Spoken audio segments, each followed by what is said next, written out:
3 years. It's amazing what you can build in 3 years when your life depends on it. Elara was dead. Lena was alive. She had traded marble halls and silent dinners for warm wood and the satisfying hiss of an espresso machine. Her cafe, the Blue Door, was her sanctuary, built on a foundation of fear and coffee beans. Every smile she gave a customer was a tiny act of defiance. Every quiet night was a victory, but the peace she cherished was fragile. Deep down, beneath the scent of caramel and cinnamon, she knew the truth. You don't just walk away from a man who owns the city. You just borrow time. And then the borrowed time ran out. The bell above the door chimed, but the light seemed to dim as Damon stepped inside. He didn't belong. His suit was too sharp, his presence too heavy, his men too still. The entire cafe went silent, yet no one noticed the danger except her. For 3 years, she had perfected the art of not looking over her shoulder. Now, that memory, the cold, beautiful face of the man she ran from, was standing 6 feet away. The air froze in her lungs. He didn't even acknowledge her. He simply looked out the window, his voice a quiet, low frequency of pure danger. Scene 3, Cornered. The back office, a cramped, messy storage room, was where their worlds collided. Lena slammed the door shut, trapping them together. The polished marble floor of their former life had been replaced by concrete and fear. Damon didn't move toward her, yet she was utterly trapped. Her question was frantic, whispered, the sound of a desperate woman finally caught. "How did you find me?" His reply was a casual cruelty, a reminder of the power she could never truly escape. "Did you think 3 years could erase a blood oath, Elara?" He used her real name, and the sound of it felt like a gunshot. She braced for the punishment. She expected the chains, the rage, the physical force of a betrayed husband. But Damon did something worse. He pulled out a manila envelope, not a weapon, but a dossier containing the lives of her new friends, her staff, the quiet history she had so painstakingly created. He had everything. And then he delivered the unimaginable. He spoke of dismantling her life, of dragging her back, but then he paused, leaning casually against the frame, transforming the moment from a threat to a negotiation. "I don't want your chains anymore. I want your heart, not your obedience." The silence that followed wasn't just shock. It was the collapse of her entire defense mechanism. The rules had changed. Her safety now depended not on her escape, but on her consent. She looked down at the ghost of the wedding band he had once placed on her hand, a faint indentation still visible. Obedience would have been easier. It would have meant she wasn't responsible. But Damon gave her the choice, forcing her to confront the man, not the monster. Defeated by his strategy, she conceded.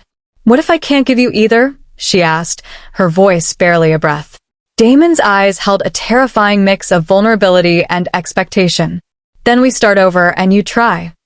The mansion had always been a golden cage, but now the bars felt closer.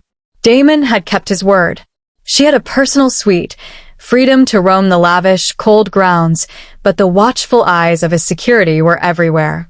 The difference between the past and the present was subtle, but profound. Before, they were two icy strangers sharing a contract. Now, they were two tense combatants sharing an accusation. She wandered the house, each empty room, the library, the vast formal dining table, a monument to the emotional distance of their first marriage. She was free to leave, but the moment she crossed the property line, the guards would intervene. The choice was internal, not external. The dinner table was the first battleground. Instead of the cold, formal affairs she remembered, Damon had arranged a single candle and dressed down, challenging her expectations. She seized the opportunity, throwing her hurt at him like shrapnel. "Why this? Why now? You hated me touching you before." She needed to know why he hadn't let her touch the man behind the mask. Damon's eyes were shadowed. The words clipped. "I was protecting you." The obedience was a mask. He implied that the emotional distance was his defense, not hers. "The choice is the real danger," he stated, acknowledging that asking for her heart was a risk to him, 2. The conflict intensified as she accidentally witnessed him in his natural habitat, his dark, mahogany office, overlooking the cold, glittering city. On the phone, he was ruthless, efficient, and utterly terrifying. He dismantled a deal with a single, sharp sentence. Elara watched him, realizing the gap between the man who demanded love and the man who ruled through fear was astronomical. Was this a monster trying to trick her back into his fold, or a man genuinely trying to separate his ruthless empire from his desperate need for one woman? Elara tried to test her freedom again, pushing past the gate. It was a stupid, necessary gamble. The rivals, seeing her as Damon's only weakness, struck instantly. Chaos erupted, screeching tires, broken glass, sudden, terrifying violence. Damon arrived in a flurry of black steel and protective fury. This was not the cold control of their dinners. This was primal urgency.